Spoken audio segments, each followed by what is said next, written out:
செய்தாலும் பொறுத்தருளும் செல்வக்குமரன்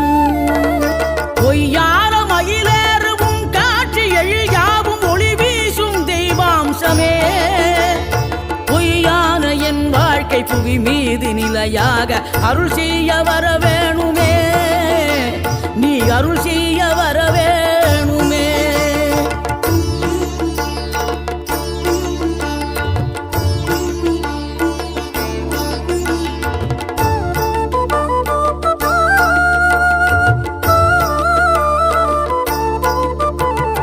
இகழ்தலையும் புகழ்தலையும் ஒரு முகமாய் கருதும்படி செவி உரைத்த முத்து குமரன் நீ வறுமையையும் வளமையையும் சமநிலையை உணரும்படி மதி